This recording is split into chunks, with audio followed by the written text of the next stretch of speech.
The first alarm sounded on a quiet Tuesday morning when a cluster of investors gathered in a small conference room above a strip mall. They were used to steady updates and confident messages about safety, but today the air felt tight. A few held printed statements that no longer matched the balances on their screens. Others scrolled through unread messages from Patrick Regan's team that repeated the same line about temporary delays. No one understood why withdrawals were suddenly frozen. One man tried to call his contact on speaker. The call rang once, then dropped. A woman at the back whispered that her neighbor had already contacted a local officer. Another investor said his last payout had come late and smaller than promised. By mid-morning, the group began sending each other screenshots of conflicting messages, all hinting at problems behind the scenes. The question spread from person to person. Were they dealing with a short-term setback, or had the safety they were promised never existed at all? Chapter 1. The First Cracks in the Promise. The room stayed quiet for a long moment as the last investor lowered his phone. The attempted call had failed again. People shifted in their seats and looked around as if someone else would step forward with an answer. No one had one. They only had growing worry. The sharp confidence that once surrounded the next level in yield products had started to fade. 2 weeks earlier, these same investors still felt sure about what they had been told. Patrick Regan and his team had talked about safety in clear, calm tones. They spoke about asset-backed protection, steady monthly returns, and a structure that guarded investor money. Those messages had reached church groups, small business networks, and retirees looking for a reliable income. The pitch had sounded simple and disciplined. When people first heard it, they felt relieved. They were tired of confusion in the financial world. They wanted something stable. Regan's team repeated that message every time they held a presentation. They often stood in front of slideshow boards in community centers, rental offices, or hotel conference rooms. They told people that the next level and yield products worked because they followed very old rules of finance: slow and steady growth, low risk, strong oversight inside the company. One early investor remembered the way Regan spoke. He kept his voice steady and friendly. He said the structure used a proven cycle and that the team monitored funds daily. He used clear terms that made listeners feel comfortable. He rarely spoke about anything complicated. He talked about safety and growth. He talked about transparency. Investors in the room nodded and felt encouraged. Most people who joined in those early days had come from invitations by friends or family. They trusted the person who sent them the link to join an online session or attend a small pitch event. That trust made the process feel natural. If a friend had already earned returns, then the rest of the group felt it was safe to join too. Regan's team relied heavily on that chain of trust. They often encouraged investors to bring a guest. They said it helped strengthen the community and allowed people to grow together. That idea appealed to many. It felt good to be part of something that promised both security and momentum. The team used warm greetings every time someone new walked into a meeting. They made people feel important. The first presentations introduced the two main offerings. One product focused on steady monthly returns. The other targeted slightly higher yields, but still promised minimal risk. Both were explained with straight lines and simple charts. Those charts showed consistent upward movement and suggested a long history of success. Investors felt safe when they saw those images. For a long time, no one questioned the pitch. People received their first payouts. They told others about their experiences. They shared stories in group chats and community gatherings. They said the company responded quickly to messages and always answered questions about balances. It felt like they had finally found something stable. But confidence started to weaken a little when small issues appeared. A few investors began to experience delayed payouts. The company said the delays came from banking traffic and nothing more. They promised all payments would arrive soon. Most people accepted that explanation at first. It sounded ordinary. They did not want to imagine a larger problem. More delays followed. Then came shifting explanations. Sometimes the company blamed banks. Sometimes they blamed external processing. Other times they said funds were being moved for better positioning. The tone stayed calm and reassuring, but investors noticed that the answers were not consistent. One investor emailed the company 3 times in a row and received 3 different explanations from 3 different people. That did not feel right. He forwarded the emails to 2 friends in the group. They began to compare what they had been told. Their explanations did not match either. That was the moment they began to worry. By the end of the month, the same concerns began to spread through the broader investor base. People noticed that the company had started sending general updates instead of personalized replies. Those updates said the company was performing internal coordination and that incoming funds were being processed in stages. The updates hinted that strong returns were still coming. Some investors wanted to believe it. They had put in large amounts of savings and did not want to consider the alternative. Others had already begun to feel that something deeper was wrong. They tried to request full account statements. Those requests were often met with long delays. When statements finally arrived, some did not match earlier screenshots or printed records. The first group to gather in the conference room had been talking quietly for weeks. They had been sharing their concerns in private calls and text threads. They had all tried to get clear answers. They did not receive them. So they decided to meet in person to sort out what they knew. The meeting started with a calm tone. People went around the table explaining what they had been told. One man said he had requested documentation about the assets backing his investment. He had been promised paperwork within 3 business days. It had been 3 weeks and nothing had come. Others nodded. They had experienced the same issue. A woman said she had asked for a simple payout in early spring. It should have taken a short time. Instead, she received a message that said funds were being repositioned. The next message said funds were undergoing verification. She said she did not understand any of it. She said the explanations felt like they were designed to delay her. In that meeting, people continued to share stories. Each story matched the outline of someone else's experience. That created a clear pattern.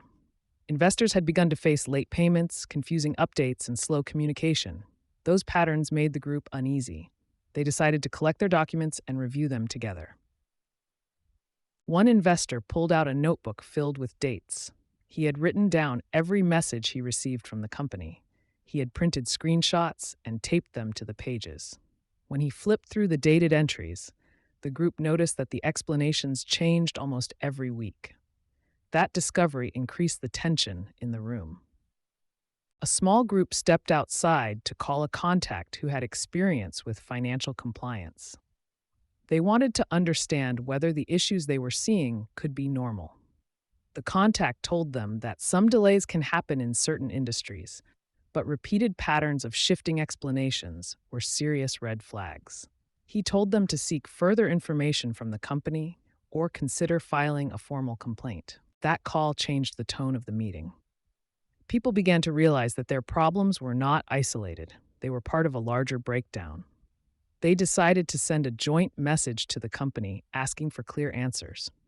They asked for documentation, payout timelines, and verification of backing assets. They gave the company a firm deadline. The company responded with a short message. It thanked them for their patience and said the team was working through short-term liquidity alignments. It promised that all accounts were healthy. The message did not include the documents investors had asked for. It did not offer any specific dates. It did not calm the room. Several investors began to discuss the option of contacting law enforcement. They had hoped to avoid that step. They feared that it would create a public problem. But they also felt they could not wait any longer. One of them had already spoken informally with a local officer. That officer suggested filing a written complaint if they believed their money was at risk. By the following morning, 2 investors submitted official complaints. They described the delays, the conflicting messages, and the missing documents. They included copies of printed statements and emails. They told the officer they feared something was wrong behind the scenes.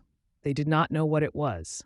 They only knew they needed help. Law enforcement began with simple background checks. They reviewed publicly available records connected to Regan and his associates. They looked for prior business filings, financial disputes, or known regulatory concerns. Nothing in those first checks confirmed wrongdoing, but nothing fully explained the investor issues either. The officer who received the complaint contacted a financial crimes unit. That unit reviewed the early notes and decided to begin a preliminary inquiry. They needed more information before they could escalate. They wanted to know how many investors had complaints. They wanted to know how long the delays had been occurring. They wanted to know if the company had provided any real documentation about its assets. The investors continued to gather more records. They created a shared folder where people could upload their statements. They tried to identify patterns. They highlighted the dates when payouts were delayed.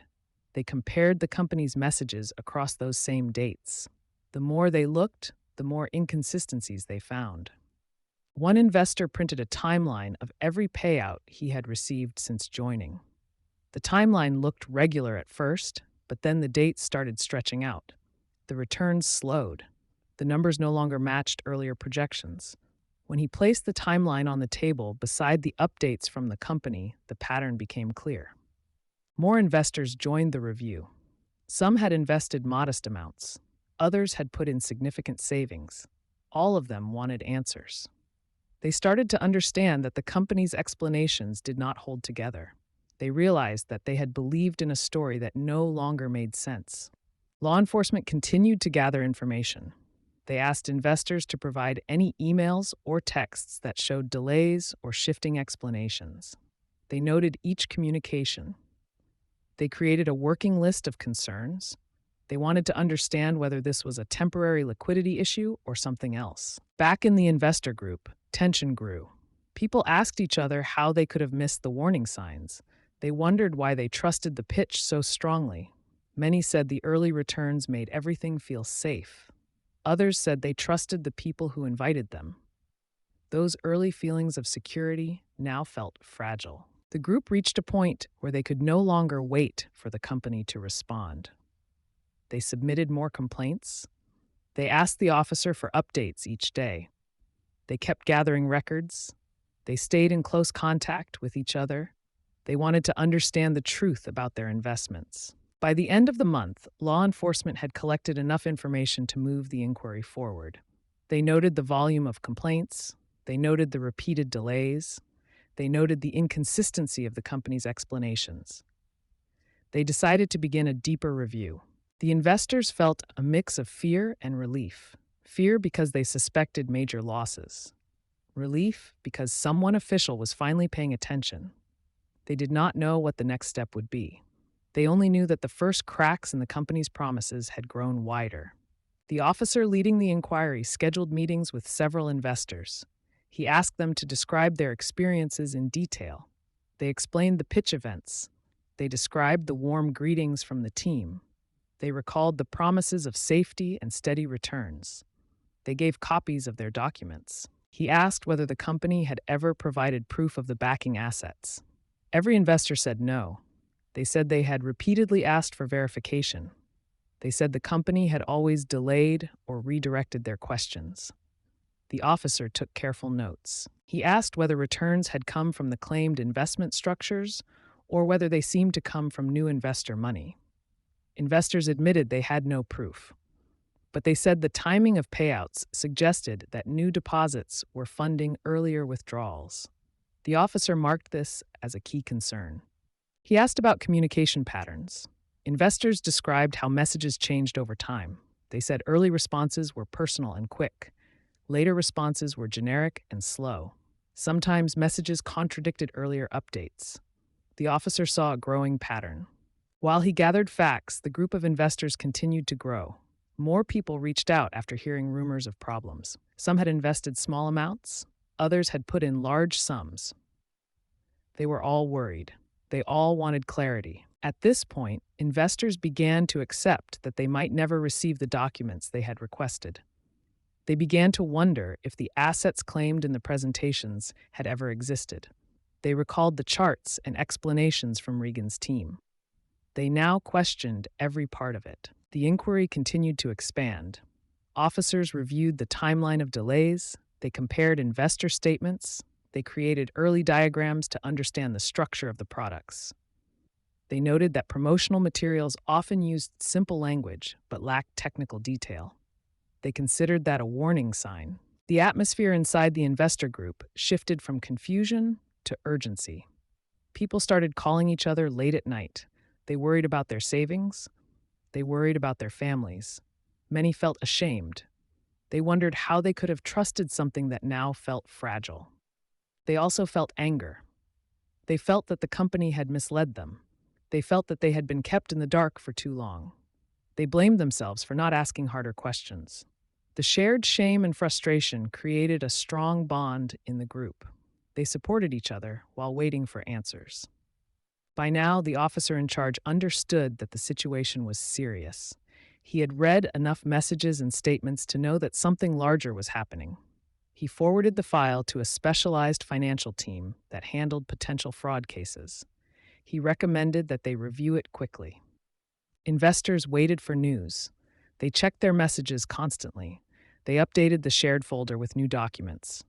They tried to stay hopeful, but deep down they feared that the truth would be worse than they imagined. The officer contacted several investors late one afternoon. He asked for additional documents. He said the financial team needed clearer timelines. That message signaled that the inquiry had moved to a new level. It meant the case was now under close review. As night fell, many investors sat at their dining tables sorting through papers. They circled dates, they highlighted suspicious messages, they printed copies for the officers. They wanted to make sure nothing was missed. They needed answers. By the end of the week, the officer told the group that the inquiry would continue. He said more information was needed before any conclusions could be made. He said the early signs did not rule out a temporary liquidity issue. But he also said the signs could indicate a much bigger problem. The question now hung over everyone. Was this a passing delay or the beginning of a major collapse? This marked the end of the first chapter. Chapter 2, the hidden structure begins to show. The financial crimes team began its review early on a Monday morning. They started with the stack of investor complaints that had come in over the previous weeks. Each complaint told a version of the same story. People had been promised safety, steady returns, and asset backing. Now they felt something had shifted. The team wanted to understand the pattern behind the pitch. They arranged the complaints on a long table and organized them by date. They looked at the earliest reports of delayed payouts. They compared those delays to the messages Regan's team had sent. The delays stretched further with each new complaint.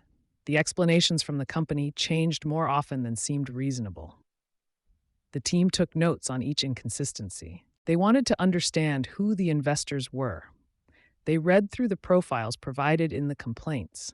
Some were retirees who used the products to support their monthly expenses.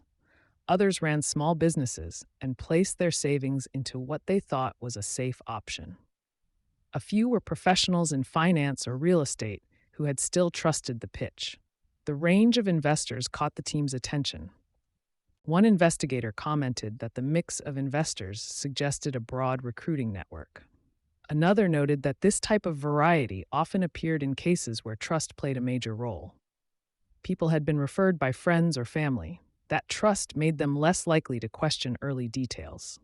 The team added that observation to the file. The next step was understanding how returns were paid. The team reviewed payout records submitted by investors. They noticed that payouts did not follow a clear investment pattern. Instead, the timing of payouts seemed linked to the arrival of new deposits. That raised concern. The investigator in charge asked for a deeper review of cash flows. The team requested any bank statements investors had received. Some investors had uploaded them. Others provided screenshots from account dashboards. A few had printed monthly summaries that showed returns but did not show underlying asset movement. The team compared these with the payout timelines. They noticed that when new investors joined, payouts to earlier investors appeared shortly after. This pattern suggested investor-to-investor recycling. The team understood that as a major warning sign. They circled several timeline entries and created a working diagram. They drew arrows from new deposits to earlier payouts. The early version of the diagram already hinted at a structure with no visible underlying asset growth. The team decided the pattern needed deeper review. Next, they turned to promotional materials. Several investors had kept brochures, pitch notes, and digital slides from the early presentations. The materials used confident language. They referenced strong oversight and asset backed protection, but they did not list the assets. They did not specify where funds were held. They did not show any third party verification. The team viewed that as another red flag. They read through descriptions of how the products worked.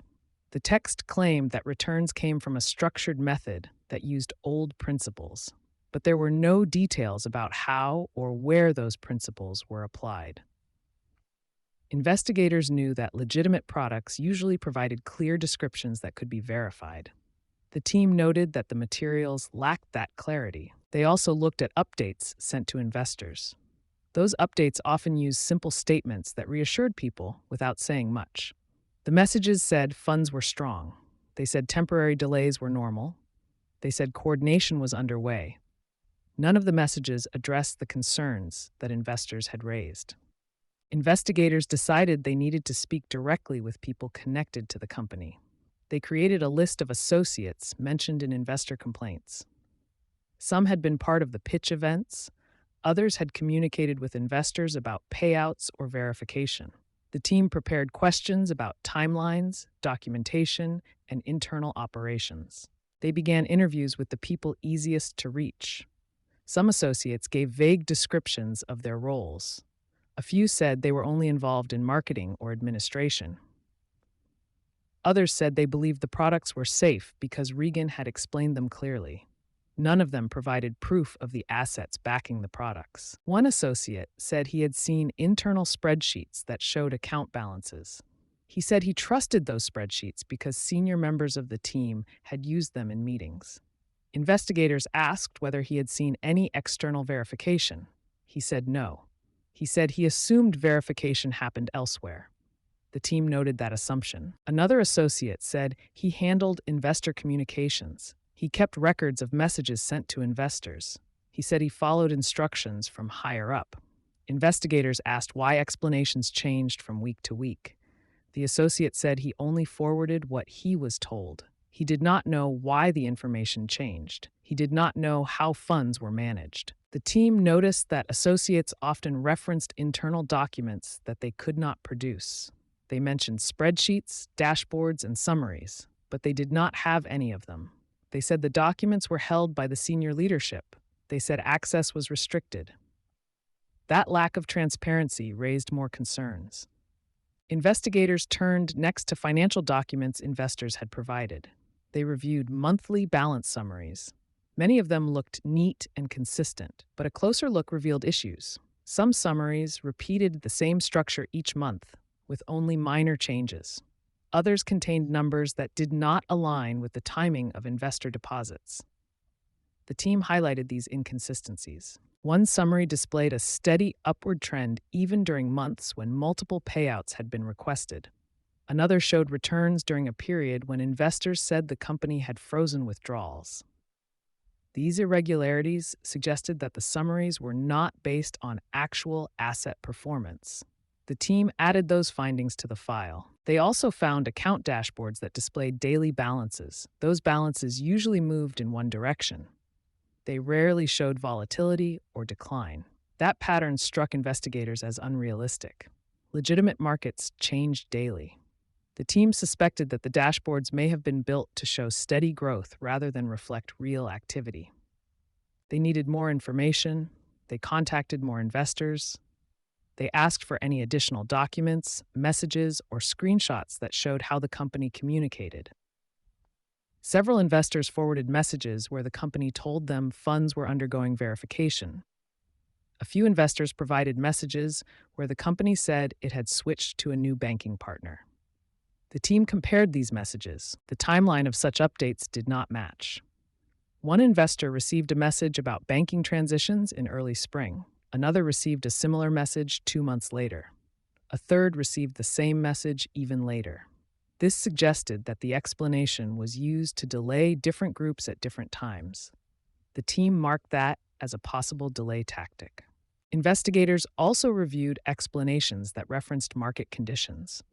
They noticed that messages about market slowdowns did not align with actual financial data from those periods. The team concluded that these explanations were broad statements rather than meaningful information. They added that to the report. The team needed to understand the true flow of money. They could only see fragments. They had the payout schedules. They had the timing of new deposits. They had summaries from investors, but they did not have a full map. They decided to create a detailed diagram to visualize what they knew. They placed new investor deposits along the top of the diagram. They placed payout dates along the bottom. They drew arrows between the two. Most of the arrows pointed downward. Few arrows linked deposits to any identified asset. The diagram now resembled early stages of a recycling structure. The team reinforced that conclusion with notes from interviews. Meanwhile, investors who had spoken to investigators waited anxiously. They checked their emails every day. They kept gathering documents. They wanted to know whether the team had found anything concrete. They hoped for clarity. They feared confirmation of something worse. The team scheduled another round of interviews. This time, they wanted to ask deeper questions about internal operations. They started with mid-level associates who had been involved in communication and coordination. They asked about the process used to generate the monthly summaries. They asked about account dashboards. They asked about data sources. One associate said he believed senior members fed numbers into a central system. He said he did not know how those numbers were verified. Investigators asked whether he had seen records from external custodians. He said no. They asked whether he had seen trade confirmations. He said no. He said he assumed others had access to those documents. The team noted that his assumptions did not match the reality of the case. Another associate described a weekly meeting where senior members discussed investor growth. He recalled charts showing steady increases in both deposits and payouts, but he said he had never seen detailed records linking the two. He said the discussions focused on momentum and expansion rather than verification. That raised concern among the investigators. They asked another associate how the group handled investor questions about assets. She said she usually forwarded those questions to senior members. She said senior members often told her to reassure investors that documents were being prepared. She said the documents never came. She said she did not know why. Investigators noted that this pattern matched investor complaints. The team then reviewed internal inconsistencies found in promotional materials. The brochures claimed that funds were held in secure accounts, but they did not list the accounts. They claimed that returns came from a diversified strategy, but they did not list the strategy. They claimed oversight from specialists, but no names or firms were mentioned. Investigators viewed this as deliberate vagueness. The team cross-checked those claims with investor experiences. Many investors said they had asked for proof of asset backing. They said they received assurances, but no actual documents. That confirmed a major gap between promotional claims and accessible evidence. Investigators next examined digital dashboards more closely. They showed clean upward lines, but some dashboards included timestamps that did not align with investor messages. For example, one investor had a dashboard showing updated balances on a day when she received a message saying system maintenance prevented updates. The team compared multiple dashboards and found similar discrepancies. These issues prompted the team to escalate the case internally. They needed authority to request deeper information. They prepared a summary detailing the investor profiles, payout patterns, promotional inconsistencies, and mixed interview accounts. They presented the summary to the financial crimes supervisor, who approved further investigation. With approval granted, the team contacted more investors who had not yet filed complaints. Several agreed to meet. They told investigators about their experiences. Many said they trusted the pitch because early returns were steady. They said the team seemed organized and professional. They described phone calls where Regan or his associates spoke confidently about long-term plans. Investigators noticed that several investors said they felt encouraged to bring new participants. They said the team often praised them for expanding the community.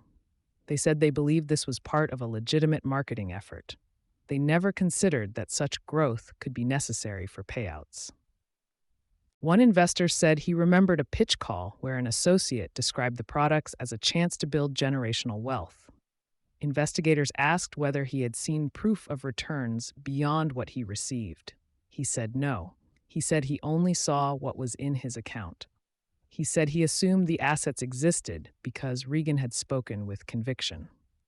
The team noted that trust played a major role in maintaining the structure. As the team gathered more information, they turned to the spreadsheets referenced in interviews. They still did not have them, but they noticed references to spreadsheets in several investor messages. Investors said the company used internal data to calculate returns. They said the company sometimes referenced internal processing. These statements made investigators suspicious. They wondered whether internal spreadsheets were used to create the balance summaries. They asked associates again about the spreadsheets. Some acknowledged that they saw them during meetings. Others said they had only heard about them. None of them could produce the documents. The team marked this as a significant gap. Investigators also spoke with an associate who once handled administrative tasks. He said he saw documents that listed daily balances. He said they were created by a senior member. He said the numbers were entered manually. That detail drew attention. If numbers were entered manually, it raised questions about their accuracy and source. The team recorded that detail. They then reviewed the timeline of investor concerns more carefully. Delays grew longer over time. Explanations grew wider. Some investors were told payouts were coming soon. Others were told funds were being verified. The messages did not follow a consistent sequence. The team believed the explanations were being used to maintain calm rather than provide truth. The investigators prepared a timeline showing how explanations evolved. At first, the company blamed minor issues, then it blamed external partners. Then it referenced internal reorganization. None of these appeared connected to documented events. The team viewed that as a significant warning. Another investor contacted the team with new information.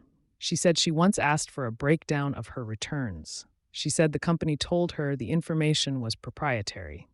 She said they told her that revealing the structure could risk the method. She said she accepted that explanation at the time. Now she regretted it. Investigators compared that account with others. Several investors said they had been told similar things. The team noted that legitimate companies usually provide clear breakdowns. They do not hide behind secrecy. They do not tell investors that transparency risks the method. The team continued interviews with associates. One associate said he believed the company was expanding into new areas. He said he heard discussions about growing investor reach.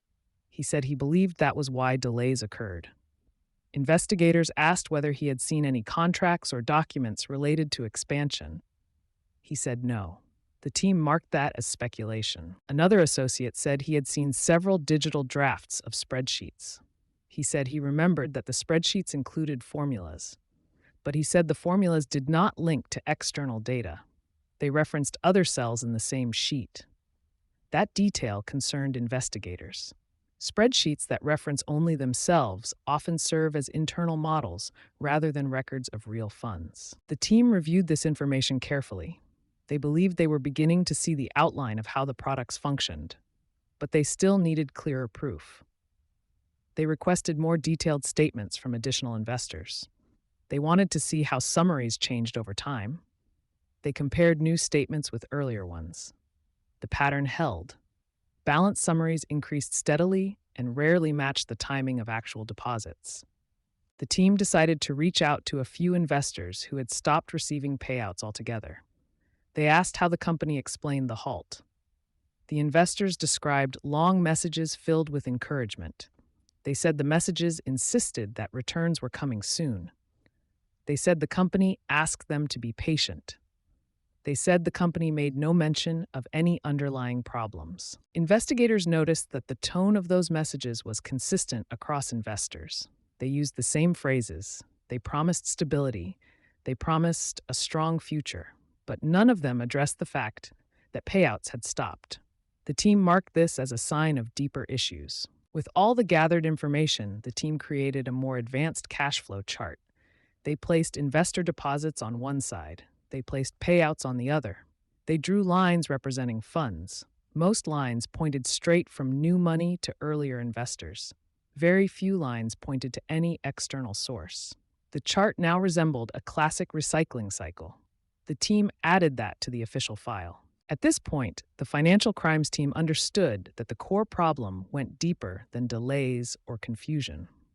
They saw a structure where returns seemed to come from new deposits. They saw promotional materials that lacked detail. They saw associates who could not explain internal processes. They saw investors who had been reassured without evidence. But they still did not know where the money had gone. They needed proof. They needed to understand how the structure operated at the highest level. They needed access to financial records that were not yet in their hands. They needed to identify the movement between accounts that kept payouts flowing. The team decided they had reached the point where the case could not remain a preliminary inquiry. They prepared a new report summarizing all findings from investor profiles, payout analyses, interview details, and document reviews. They prepared it for a higher level of review. They needed authority to take the next step. The question now shifted. If the guarantees were not real, where had the money gone? The chapter ends here. Chapter 3. The break that changed everything. The financial crimes team began its next phase on a cloudy morning when they received authorization to access deeper financial records. The approval allowed them to request account information from banks and third-party processors. It also allowed them to pursue digital evidence that had not been available earlier. This marked a turning point. The team knew they needed to find the movement of money before they could understand the full scale of the case. They sent requests to several banks linked to investor statements. They asked for account activity logs, incoming deposits, outgoing transfers, and internal notes. They requested records for all accounts associated with the next level and yield products. They also asked for historical statements covering the period when investor concerns first appeared. The team waited for banks to reply. While waiting, they reviewed digital files that had already come in. These included messages between associates, internal notes, and documents that had been recovered from earlier interviews. They found references to shifting funds between multiple accounts. They found notes describing days when senior members discussed how to keep payouts moving. The notes did not mention assets. They mentioned only the timing of deposits and withdrawals. One investigator focused on a digital thread that mentioned pressure to meet payout demands. The thread suggested that senior members had monitored new investor deposits closely. When a deposit came in, they had directed funds toward pending payouts. This confirmed what the early diagrams showed, but it still did not answer where the rest of the money had gone. Banks began sending in records. Large files arrived over several days. The team printed key pages and placed them across long tables. They organized the documents by account and by date. Each account had pages of transactions. Some showed heavy activity. Others showed quiet periods followed by sudden movements.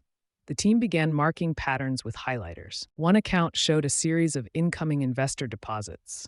The deposits arrived on regular intervals, but instead of moving into an investment pool, the funds moved quickly out. They flowed to several other accounts.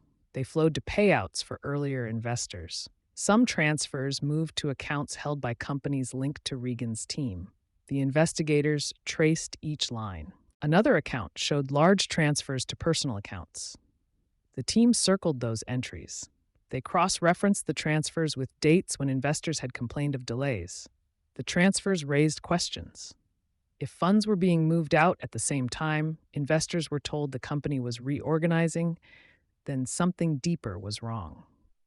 The investigators flagged the account. More records arrived. Some revealed international transfers. Others showed repeated withdrawals that left accounts nearly empty. A few accounts showed short bursts of activity followed by long periods of inactivity. The team created charts showing how money moved between the accounts. The patterns looked familiar to the investigators who had seen similar cases. The break came when the team discovered a cluster of accounts held under smaller company names tied to senior members. These accounts received steady transfers from investor deposit accounts. The transfers did not match any asset-backed structure.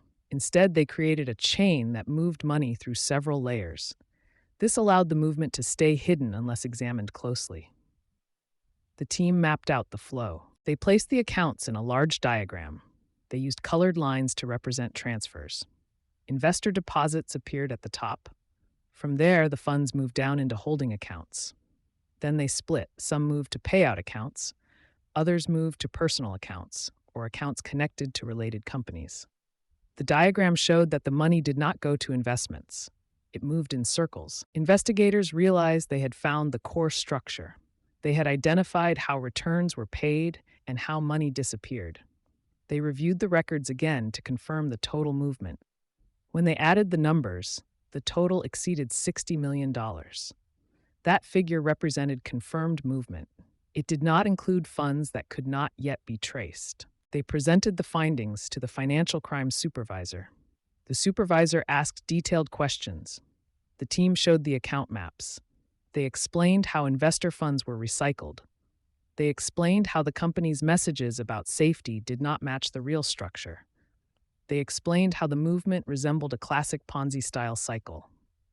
They presented the evidence clearly. The supervisor approved the next step. The case now moved into a phase that involved prosecutors. The investigators prepared a report summarizing all financial flows. They documented each account. They explained the recurring structure. They included examples of transfers that linked investor deposits to personal accounts. They shared the timeline of complaints and delays. The case now carried high priority. Prosecutors reviewed the file in a secure office. They asked the investigators to walk through the diagrams. They studied the flow of money. They compared the claims made in promotional materials with the financial realities. They noted the lack of asset movement. They noted the absence of verification. They noted the heavy dependence on new deposits to pay earlier investors. Prosecutors then examined messages collected during the investigation. They saw messages that reassured investors while accounts drained. They saw messages that repeated the same phrases about temporary delays even as money moved out. They saw internal messages showing concern over meeting payouts. They saw references to spreadsheets that were manually updated. These messages confirmed the narrative. With financial evidence and digital records aligned, prosecutors determined they had enough to move forward.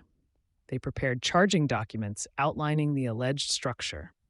They described how over 300 investors had placed money into the next level and yield products. They described how investor funds had been redirected.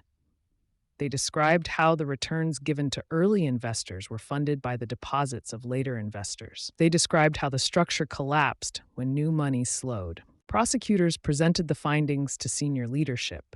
They outlined the timeline of events. They explained how the structure met the definition of a Ponzi-style scheme. They recommended charges based on fraud and related financial offenses. The leadership agreed. The team was instructed to prepare for formal action. Investigators then moved to a new phase. They coordinated with field teams to locate Regan and members of his group. They prepared warrants for accounts and offices. They organized teams to secure digital devices. They ensured that all legal procedures were followed carefully. This stage required precision. On the morning the action took place, investigators gathered in a central office. They reviewed assignments. They confirmed addresses. They made sure each team had the documents needed. When everything was ready, they moved. One team visited an office used by the group. They entered with legal authority. They secured computers, phones, and files. They found binders with summaries that matched investor statements but did not show real assets. They found printed spreadsheets with handwritten notes. They found lists of new investor deposits. The team photographed each item and packed them carefully. Another team went to a residence connected to a senior member. They collected digital devices. They collected external drives. They collected boxes containing financial records. Inside one box, they found a notebook with entries tracking the flow of funds. The entries aligned with earlier diagrams. Investigators added the notebook to the evidence. A third team met with Regan. He was informed of the allegations. He was given an opportunity to speak. He declined. He asked for legal representation. Investigators recorded his request and moved forward. Prosecutors filed charges later that day. The documents alleged that over $60 million had been lost. They described the structure as a Ponzi-style operation. They listed examples of how investor funds had been redirected. They cited accounts where transfers went to related companies and personal holdings. They noted that no real asset pool existed. The news spread quickly among investors. Some gathered again in the same conference room where they had first met. Others spoke on phone calls. Many cried. Some stared at the charging documents for hours. They felt a mix of anger, shock, and relief. They were angry that their trust had been taken. They were shocked by the scale of the losses. They were relieved that investigators had confirmed what they feared. Retirees faced difficult choices. Some had lost savings they depended on. Small business owners faced pressure as they realized they would not recover the funds they had counted on. Some investors felt embarrassed for believing the promises. Others felt betrayed by people they trusted. The emotional fallout spread across communities. Several investors joined together to form support groups. They shared their experiences. They helped each other navigate next steps. They discussed legal options. They contacted organizations that specialized in fraud recovery. They attended meetings to understand the restitution process. Their shared struggle brought them closer. As the case moved through the system, prosecutors continued to gather evidence. They prepared witnesses. They organized financial charts. They reviewed digital messages again to ensure accuracy. They met with investigators to clarify technical details. They prepared to present the case fully. In the weeks that followed, more details emerged. Financial analysts confirmed that the movement of funds was consistent with a recycling structure. They confirmed that no real investment activity had occurred. They confirmed that the claimed assets did not exist. These conclusions strengthened the case. Eventually, the case reached a courtroom. The charges were read. The evidence was presented. Financial charts were displayed on screens. Witnesses described their experiences. Investigators explained how the structure worked. Prosecutors outlined each step of the scheme. Defense attorneys responded. They questioned the timing. They questioned the evidence. They questioned whether intent could be proven. But the financial records spoke clearly. The timeline of investor complaints matched the movement of money. The messages from the company matched the delays. The absence of real assets matched the allegations. The charts showing the flow of funds told a story that could not be explained away. The court reached its conclusion. The outcome reflected the evidence. The decision confirmed that the structure had operated as a Ponzi-style scheme. It confirmed that investors had suffered significant losses. It confirmed that the company's claims of safety and strong returns had not been grounded in reality. The ruling brought closure for some investors. For others, the pain remained. After the case ended, investors focused on rebuilding. Some worked with restitution programs. Others sought financial counseling. Some returned to work to recover lost savings. Many shared their experiences to warn others. They spoke at community meetings. They explained how trust can be used against people. They encouraged others to verify claims before investing. The case also raised questions for regulators. They asked how such a structure could grow without earlier intervention. They asked how investor materials could circulate without verification. They asked how trust networks could be used to attract victims. These questions led to discussions about policy and oversight. For many investors, the emotional cost lasted longer than the financial cost. They remembered the nights they spent worrying. They remembered the meetings where they shared fears. They remembered the moment they learned that the money was gone. These memories stayed with them. Yet some found strength in the lessons they learned. They realized the importance of asking questions. They realized that steady returns without details can be a warning. They realized that transparency matters. They realized that real investments have records that can be verified. In the end, the case left a mark on every person involved. It changed how communities viewed investment pitches. It changed how people approached financial decisions. It changed how investigators monitored similar structures. It created a lasting reminder that trust alone is not enough. For the financial crimes team, the case reinforced the importance of following evidence. They saw how one break can change the entire trajectory. They learned how collective voices from investors can initiate action. They carried those lessons into future investigations. The story closed with a single truth. Promises of safety mean nothing without proof. This was the cost of believing in an investment that had never existed.